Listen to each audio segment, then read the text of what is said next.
Welcome to the story of Felix Baumgartner, a daredevil with a dream that many thought was impossible.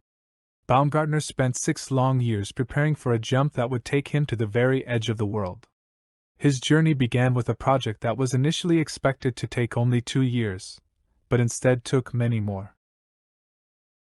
Baumgartner knew he had to go all the way up to the stratosphere to truly understand how small he was. But to get there, he needed to overcome numerous obstacles, including constructing a helium balloon the size of 33 football pitches, weighing in at a staggering 3,708 pounds. It took up to 20 people to move without damaging the balloon's material that was 10 times thinner than a sandwich bag. But the biggest obstacle was not the balloon, it was Baumgartner's own mental fortitude. To survive in the stratosphere, he had to wear a suit that was both pressurized and able to handle temperatures of -72 degrees Celsius. The suit was uncomfortable, and he had a total lack of mobility. Once the visor was down, all he could hear was himself breathing. The prospect of lasting up to 8 hours in the pressure suit would take Baumgartner months, and he even needed help from psychiatrists and sports psychologists to accept it. Despite these challenges, Baumgartner was determined to reach his goal. He jumped from the balloon while in space, where the normal rules of skydiving do not apply. He spent the next 9 minutes falling through the sky, half of which were in complete freefall.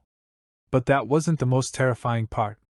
As he fell, he started to spin in one direction, then in the opposite direction, and then he really started to spin faster and faster.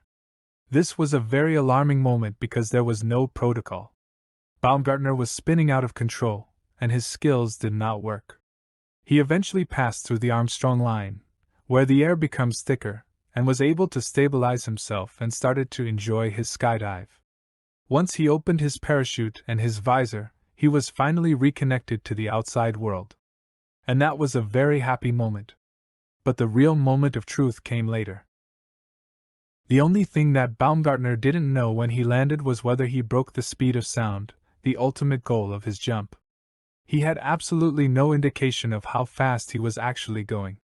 Baumgartner endured an agonizing 10-minute wait before he received confirmation that he hit a top speed of 844 miles per hour, over 75 miles per hour faster than the speed of sound. Breaking the speed of sound as a human, the first human in history, was an incredible feat that Baumgartner will never forget. In the end, Baumgartner's mission was a success. He accomplished something that had never been done before and captured the hearts of millions around the world. He proved that with determination, hard work, and a little bit of craziness, anything is possible.